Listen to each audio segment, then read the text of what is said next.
This episode of A Beacon of Hope is proudly brought to you by Campfire Studios. To find out more, visit campfirestudios.co.nz. 2, 3, 4.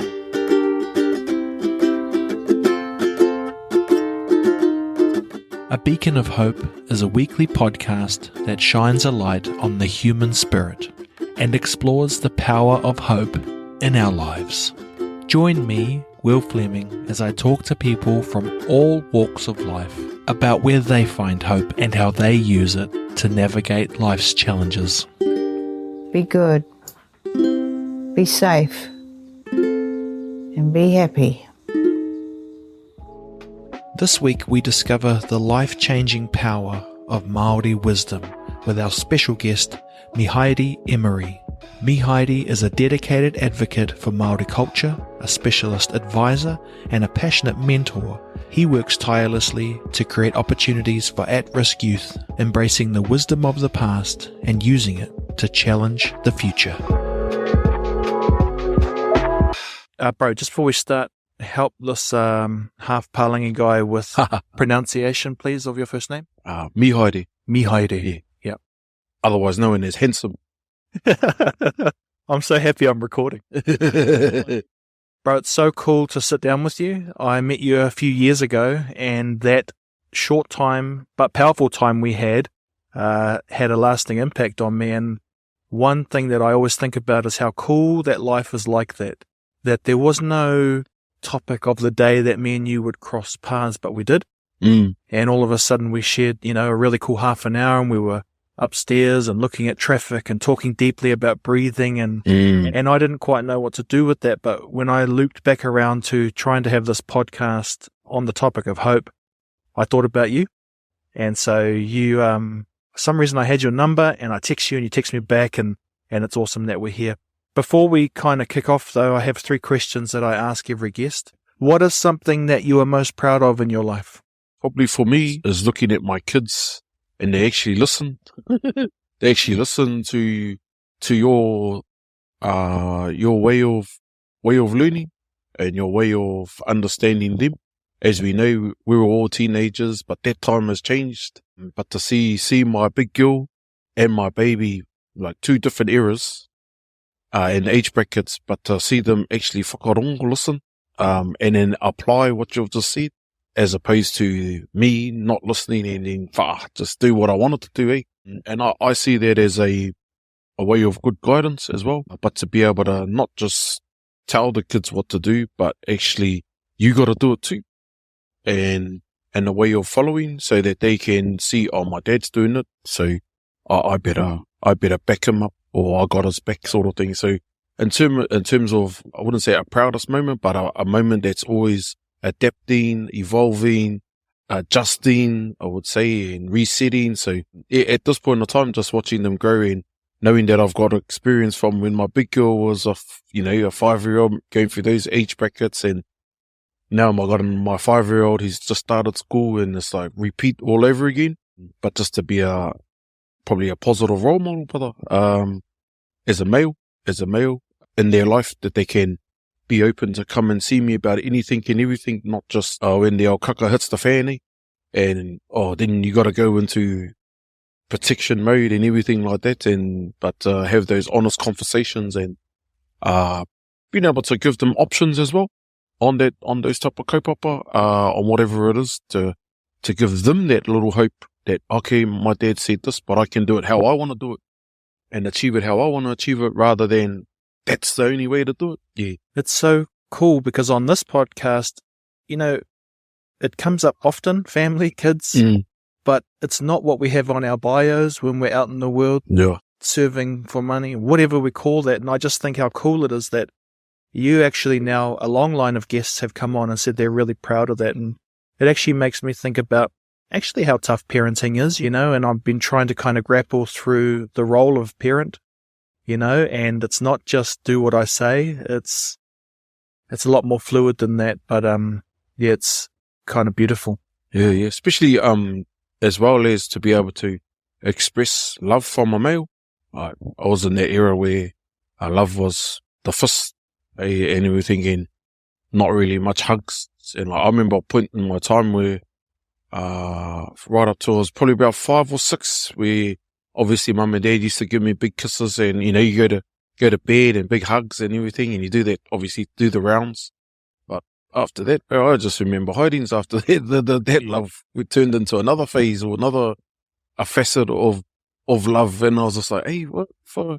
And then so in terms of mana diminishing, I just felt like that, bro. And because I'm the youngest of my whānau, I'm the little kaka that just no one cares about. And then I was always at home, rejected, locked in the house while mum and dad's out on the biwas, or mum's at housey, gambling, you know, those things. And my older sisters were out partying or doing what they were doing. But as a kid, you don't really realize that until you see it as an adult. And to be able to give our whānau, give my kids lots of hugs and lots of kisses, whether they're 18, 21 or 30. And I feel that's the lasting impression that they're going to have, in terms of being proud. You know, you can have anything and everything in this life, but you can't take all of that when you're in the grave. And at the end of the day, it's their story that's going to be heard right around the iwi. Hey, what did this fella do for you while you turned up here? You know what I mean? And what did love look like for you from what he gave to you? Hey, not just a piece of advice, but, you know, real deep stuff that makes you want to come back. And then, I can only take this much. So those little messages for me, that's proud moments. Like, there's still people contacting me now, but I still remember that time we stood on the river together. I was going through a suicidal moment, and in that moment I knew I had to change. But bro, you meet so many people, you forget that impact they say. And just like kids, you forget, because you got to pay the brother, the sister, the mother sometimes when mumsy's doing her thing, and then you got to be the dad, the role model, and it's sometimes hard. And then you still got to go to work, and you still got to go study, you still got to go mow the lawn and do the dishes, and for sometimes to shift your mode over into those spaces, that's hard. But for people to come back to you and say, bro, I still remember that time we did this, and I want to thank you. And I said, bro, I did nothing. You know, and then you see the smiles on their faces, and you see the smiles and the love that your kids come back to you for. And those are the proudest moments, bro, especially on my own whānau as well. Yeah. Was the way you talk now how you've always been? Like, I'm really asking, where did that education take place where you can sit today and understand that? Because I feel like a lot of people think life's a bit different to that it's not about hugs, love, kisses, safety. It's more about whatever we think is the other alternative. I guess for me, in growing up in Te Teko, you know, there was good love. There was also love in different ways, of whether it was sexual, or whether it was violence, and whether it was sports, whether it was whānau, whether it was the old Spacey arcade. Hey, those days were Street Fighter 2, put the 20 cents up on the thing. So we found love in those different areas, and obviously kai the marae. But for me to make the change, that had to come from you. You know, I remember going somewhere, and I used to play tennis back in the day, and I could only afford a $40 racket. You know what I mean? But the entry was $40. But I was playing up against all these Pākehā, not being racist or anything, but I'm playing up all these Pākehā kids who've been coached by. And all I used to do was watch my auntie and dad smash the ball over the net, and then watch TV and watch Pete Sampras and, you know, Andre Agassi and all those fellas. And then that's when my attitude started to come out, whether it wasn't tennis or it was rugby. Rugby, we were able to express all of that stuff. So, but I know I had to make the change. I still am who I am, from whether it's rough, rugged and hearty, but going to get educated has made me realize the potential that we can have in our pockets. When I say pockets, I'm talking about money. The tickets ain't going to change our people, definitely, but it's going to change our lifestyle because we're earning more.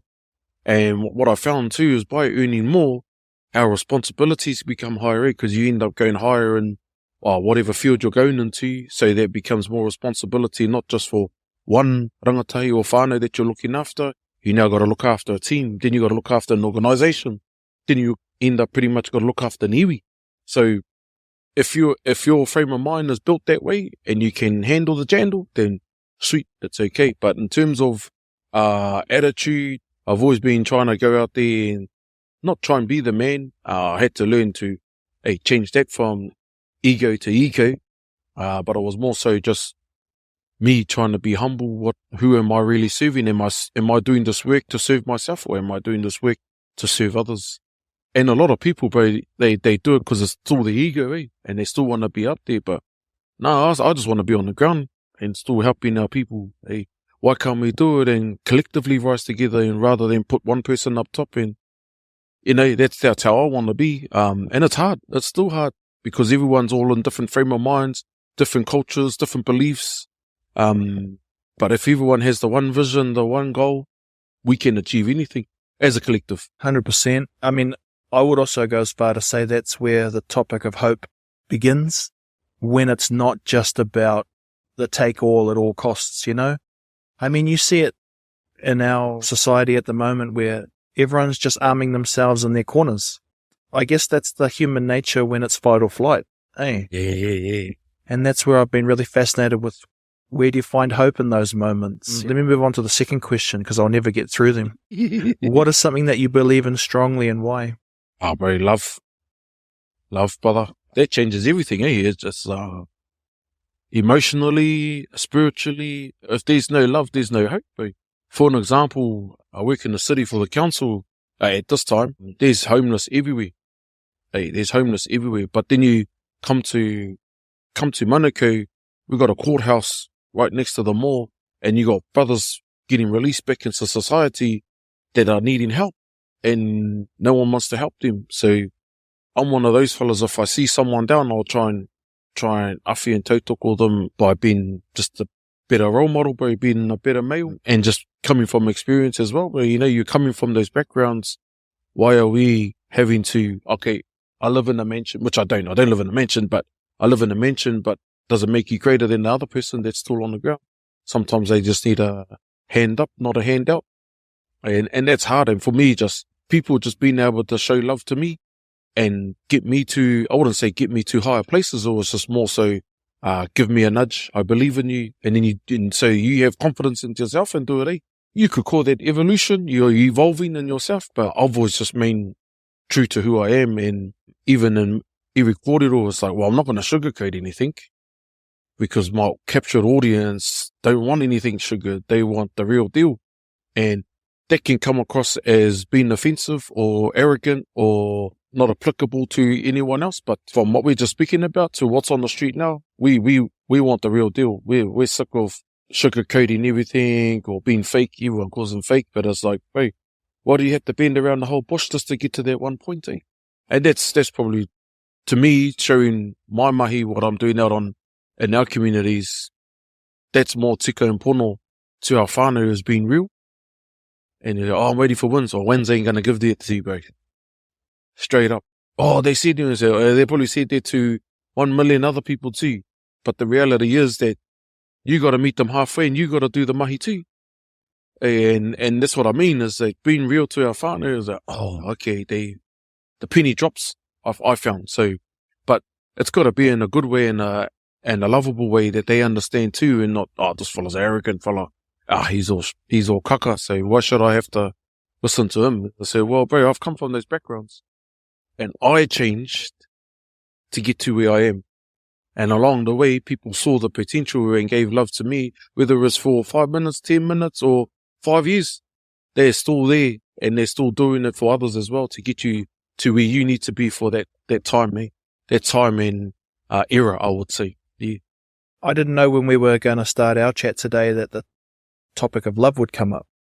And I think when most people think about love, it's through a very defined lens. Maybe find love in your life, but I guess what you're kind of saying, bro, is like, that's the opposite to the evil people talk about, That's something worth fighting for when we talk about how to live a life worth living. Can you show love not just in a lovable moment, but in all of those moments? And that's actually really hard. Even love for ourselves too, brother.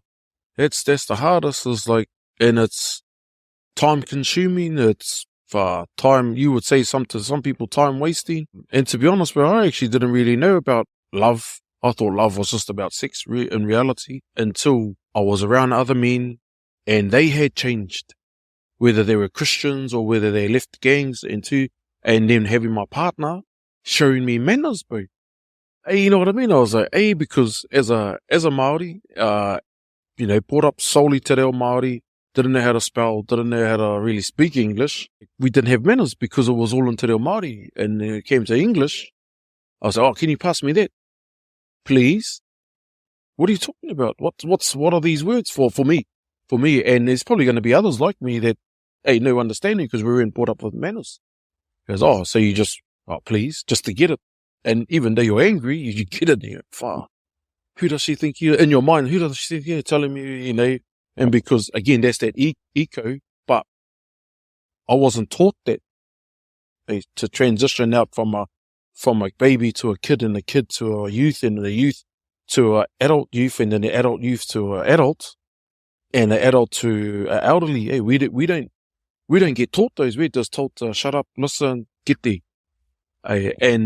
And then what does that look like when we're looking at love? What does that look like for love from a broken family, to have love for the kid and make it about the kid and not about the relationship between mum and dad, whether they split up, or love for your father if he was abusive, but he's asked for forgiveness. Hey, what does that look like? Hey, and I'm really big on education now, as I'm going through my masters. And to be honest, bro, that's probably one of the hardest things to actually do. I thought a PhD, you head up there, but bro, masters, you got to have lots of love to type. And I've been studying for the last 8 years, and I'm over it, bro. I've got that trauma to type, and I just can't be bothered typing. I can spit the game, I can spit everything, but I can't go around this country or this world and start spitting everything if I'm not showing love to my actual cope-up of not typing that. So I'm one of those ones too, is that don't preach if you ain't going to do it yourself. So otherwise you're showing love in other spaces and you're not returning the favor. So I never thought of those words together, but the idea of fake love. And that explains so much of what this modern society tries to project. Let's talk about a business or an organization, and they talk about values. And for most people, we get used to outsourcing our well-being because it's promised to us. But really, I think we're saying, you will love me and help treat me like you love me, In fact, when you realize that it's just fake and values, maybe some organization doesn't truly believe that, the correct way I've felt in the past is heartbroken, which is how we talk about love when someone breaks your heart. And that's why it's like, this is really important stuff, eh? It's not just a couple dudes sitting and talking about love, man. This is like, that's where hope is found. Yeah, that's where hope is built. That's why I think we have lots of our people feeling hopelessness. Yeah. Because really we're saying, and what I'm hearing from you and learning is, the love's not there. And if it is, it's fake love. Yeah. It's all for some report somewhere that will try and show the impact of the love, which is BS. Yeah, it's brutal. It's brutal because if that's not given, man. And even just in our own society and communities, bro, some people thrive off that, whether they're giving fake love just to get what they want, but people actually want that rather than actually hearing the truth about their own life. And that's really hard. It's like, I've seen it a few times, and I'll speak about a whānau because I was brought up with this fella. When I moved to Auckland, both in Māngere, he was a cripster, and real good fella, bro, and we just kicked it back at Māngere pools in those days, and I wonder where he went afterwards. We went our own paths, but we often hung around. I only just found him recently, bro, but he's been on the streets.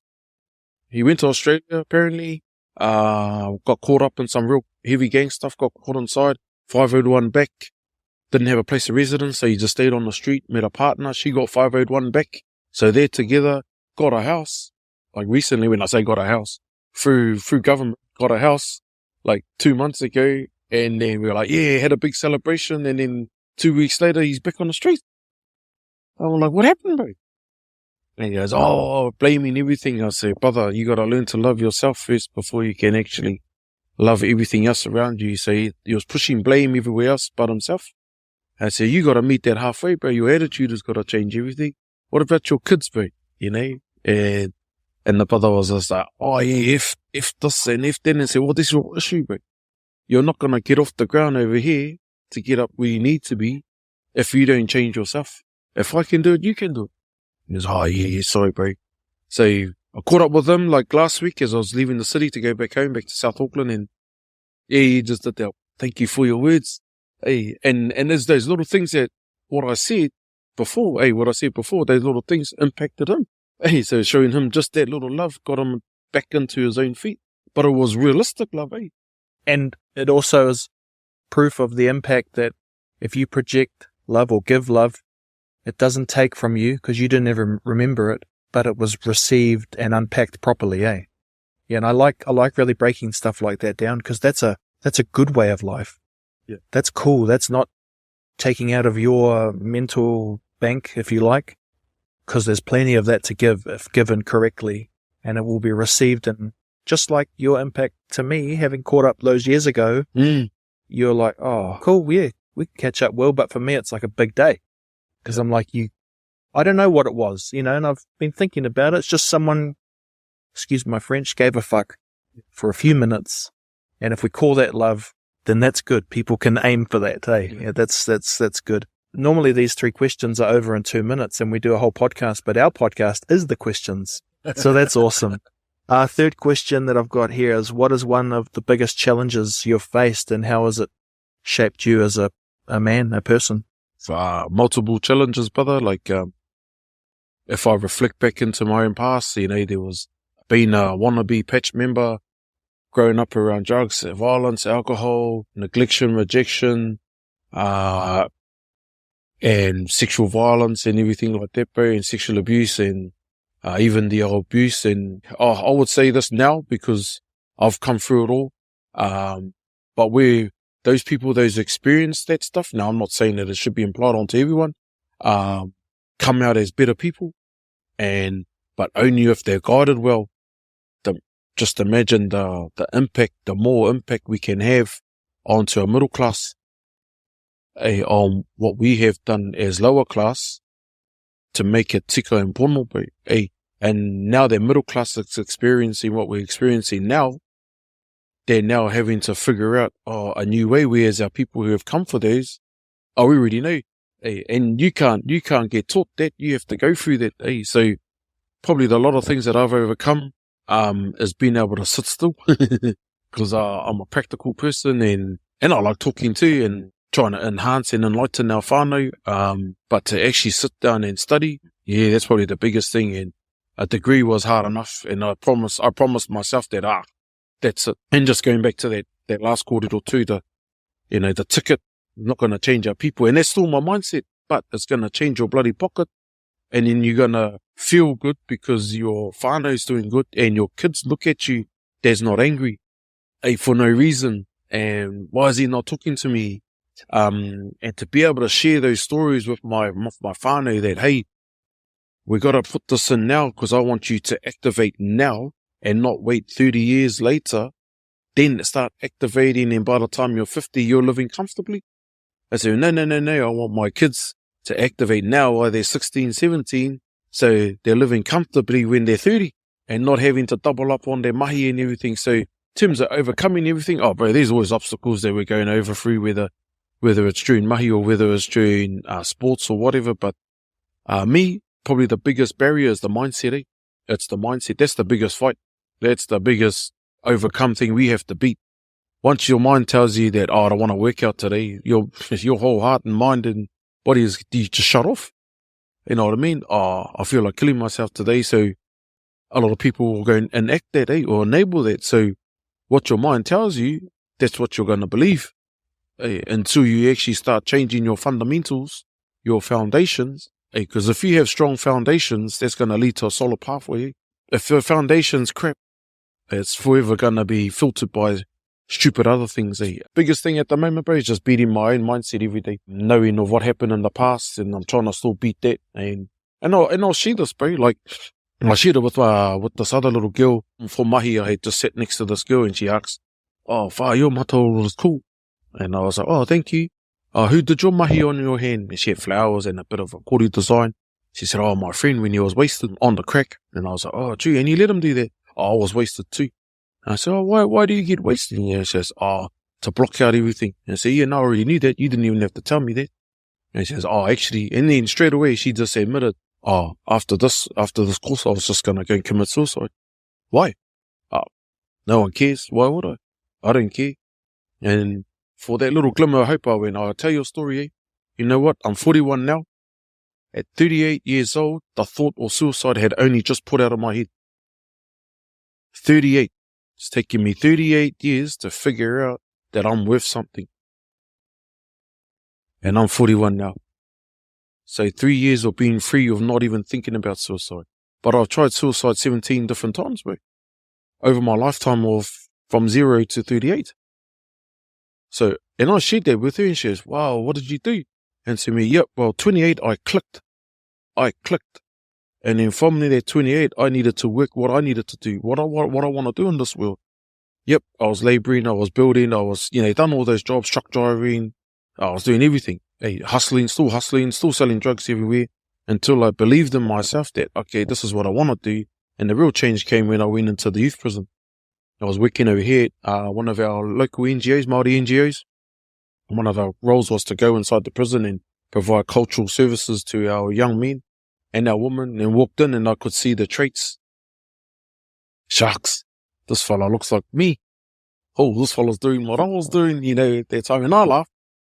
And I shouldn't have. But at the end of the day, it was just quite funny. So beating that and then having to talk to youth to try and talk them down to what they were, to de-escalate them. Meeting all these different people and just growing in 10 years. But it was 10 years too late, bro.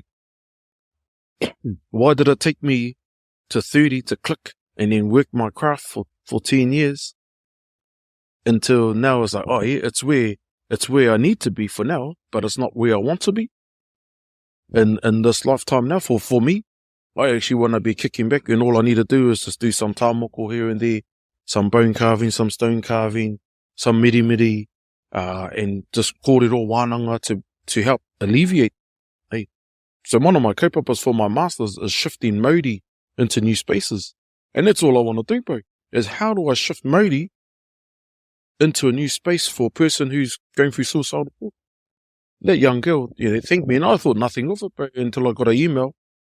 Oh, Matua, this kōtiro wants to give you a koha. And I was like, what's the koha? And she says, oh, she wouldn't tell me, but it's something. She wrote a poem and everything, but she wants to give you this koha. Why is that? Because the kōrero that she had with her resonated with her, and now she feels really empowered to want to learn. And I was like, wow, see, and it goes back to that same kōrero, eh? What we say is going to impact on someone. And like, now you're just shared with me that, that love that I gave a fuck about, hey, for that 3 minutes, and, apologize for me for swearing, and I don't really like to swear, and I have a mataora. It's a full stop in this conversation, because it means it's granted, bro. Like, that's the word that when it really matters, eh? Yeah, hard. And that's a key thing too that I always say to our rangatai, not too much our adults, because our rangatai is the ones that need to hear it. Our youth is, we don't want the fuck it moment. We want the fuck you. Hey, they're only going to understand that because they hear it all the time, eh? So we can't be going out there from a colonial point of view and then going and speaking the colonial language, because they won't understand. So to change people, we have to speak their language that they understand. And those fundamentals that they understand is like, if it gets too hard for them, whether it's mentally, physically, or spiritually, what do they say? Fuck it. I'm going back to my old way. Because I struck that multiple times, bro. Multiple times. And 17 times I've already told you, bro. 5 of those times were some real big ones. And every moment of those times I got to the fuck it point. But now, after 38 years, I'm living a fuck it life. It's like, because I've met people that want to be around me for who I am, not because what I want to be. And I think, bro, I think that's probably another thing too, is that people get caught up in what do you want to be or who are you, rather than where you're actually headed, because people want you for you. I got promised this contract, brother. over in Australia, and that was for rugby. And I took it, and again, it was ego. And plus I was wanting to get out of here in terms of Auckland. And I turned up, we got off the plane and recession hit. So, and therefore when it came to that, it was, shucks, we can't find a job. So when we came to find a job, it was really hard. It was like a couple of days here and there. And, it came to the point where I had to move out of the residence where I was staying, and it was just with the boys. But it got a little bit hard and a bit difficult because, I had a cousin who drove over I was in Perth, so he drove over from Melbourne, gang member, and the whānau that I stayed with couldn't handle that, because he was coming in over the time, and, that was the life that we brought up with, so it was okay. So went back to his residence, which was only like one of those little one room. I was sleeping on the floor, he was sleeping on his bed, but he couldn't handle the old snoring, so we had to give it up, bro. But we ended up homeless for about a month. But I tell you what, bro, it was the best time it was the best time, the best moment ever, because we didn't have to pay rent. We didn't have to, bro, all we had to do was just worry about us, and being brought up with nothing. It was pretty cool, bro. It was pretty cool. I mean, my parents were loving, bro. They were all good. They try to provide the best thing, but we made the choice to do what we needed to do, But, bro, living on that beaches, and it was still half summer over in Perth, and, bro, we were hitting 42 degrees, but we were loving it up. And we didn't want to eat much because it was too hot.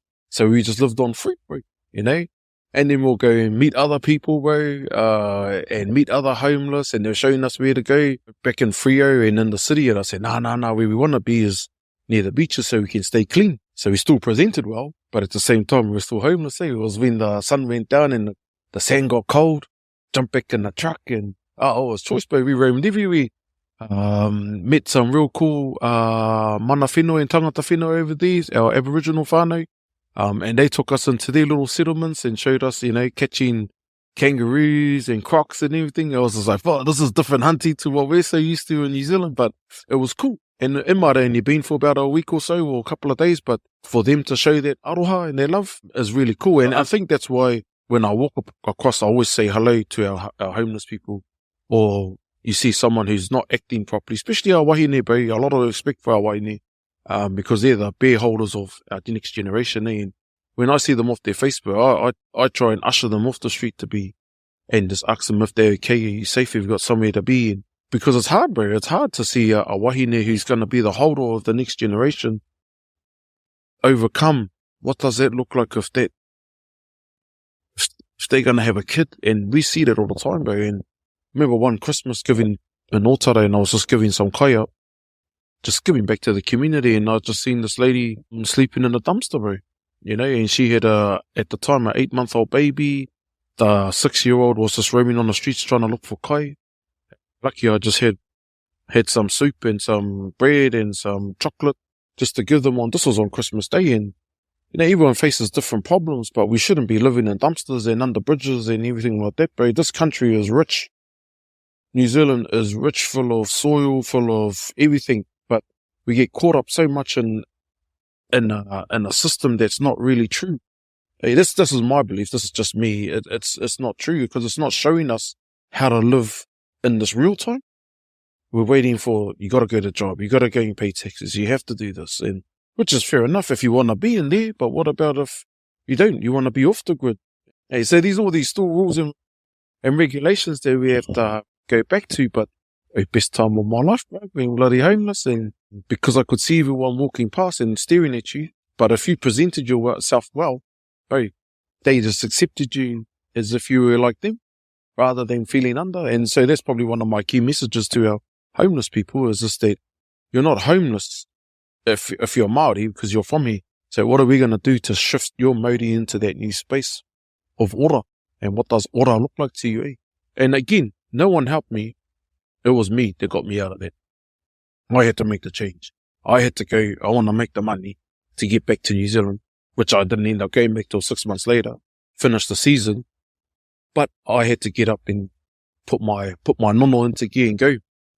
And to stop using that, I'm at the bottom. Fuck it. I'll just do what let's go and do some hits, cuz. Let's go and do some standovers. Let's go and bring out the old me. And I was like, well, no. I came over on a promise that this club should be honorary. So I just kept my bargain, turn up the training, go back to the street, play the game, go back to the street. None of my team members knew. They just thought I was just, in the house somewhere, blah, blah, blah. But the reality wasn't.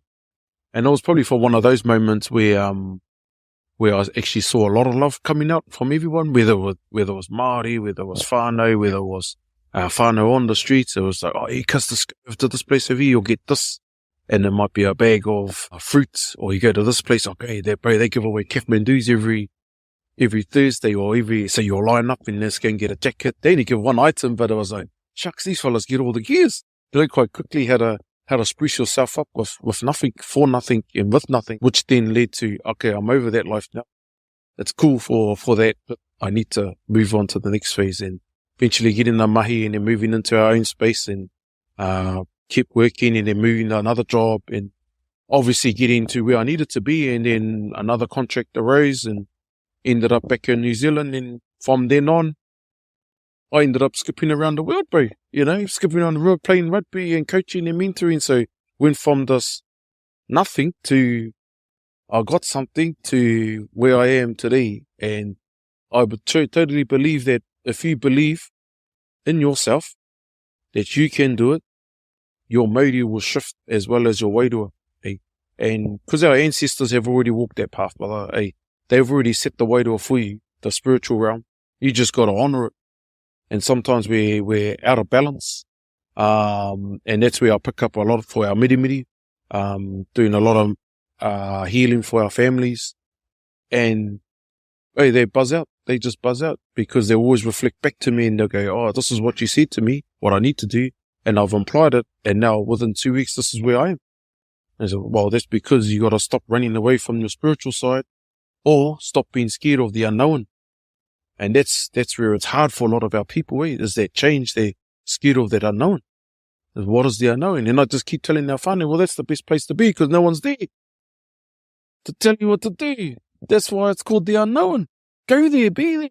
And then you'll find like-minded people who are going to be there for you and not about you. And then you'll find yourself finding those true friends, of, yep, I got you, cuz, boom. And that's all our people need to hear, is I got you, cuz. I got your 6, I got your 12, I got your 3 and 3 and your 9. And a lot of people don't talk like that. Because sometimes, I got you. Nah, it's okay. But the ones who definitely, cuz I got you, bro. When I say I got you, I got you. And I think that's where the big change for me started happening too, was around about that 38 years old. I started hearing people, cuz I believe in you. Cuz I got your back. Now, when I say I got your back, I got you. You don't need to take care of that. Oh, yeah, sorry, cuz it's just that every time in my life, someone said that, I ended up having to do it myself. And they literally get up and try and stand. And we're talking women as well. Stand over me. Bro, when I say I got you, I got you.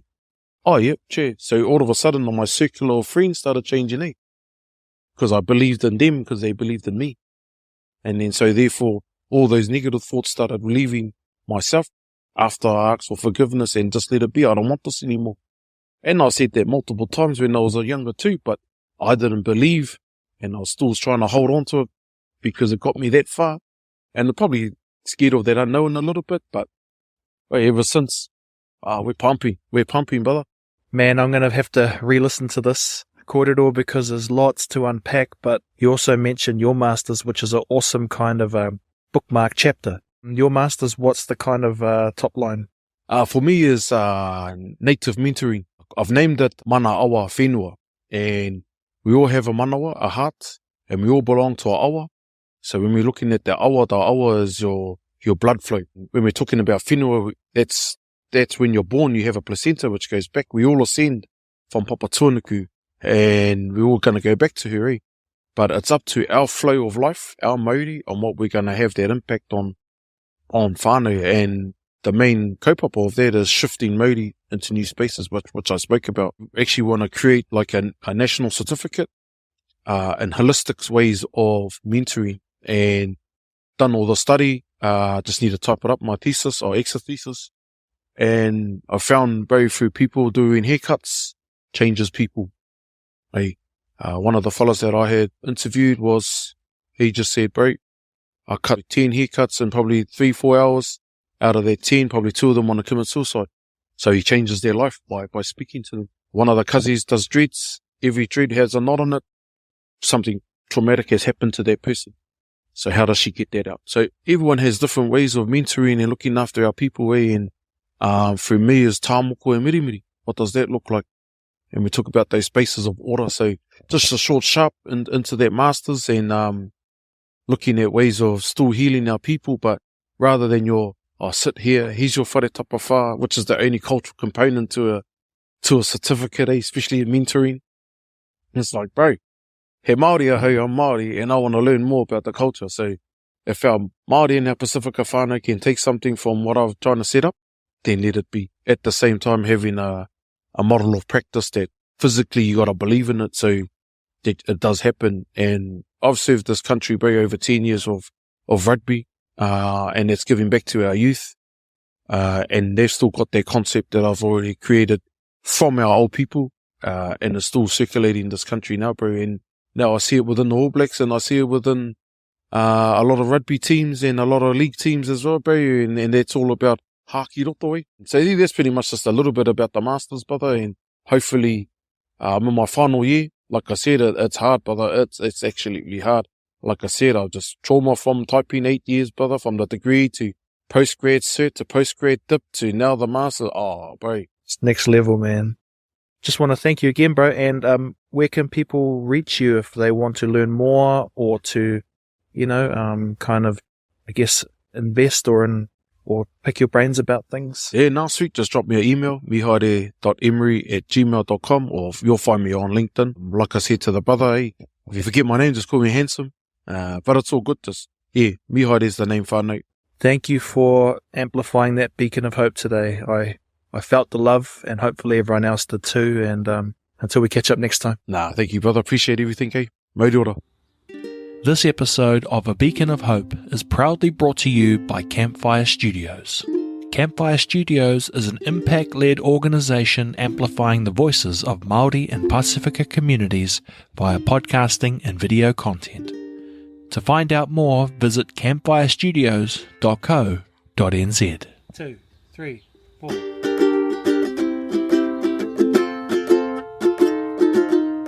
Thank you for tuning in to this frequency of hope in our podcast today. If you found value from this episode and want to hear more, I would love it if you could follow, subscribe, and rate our show. By doing so, you will increase the frequency of the Beacon of Hope. So if you're listening on Apple Podcasts, Spotify, or any other platform, please take a moment to hit the follow or subscribe button and leave a rating and review. I truly appreciate your support and feedback, and it helps us make our podcast even better. Thank you. Be good. Be safe. And be happy. Yeah. Sounds like that song, doesn't it? Be happy. All right, Mama, we'll stop there, right? Yeah, okay. All right.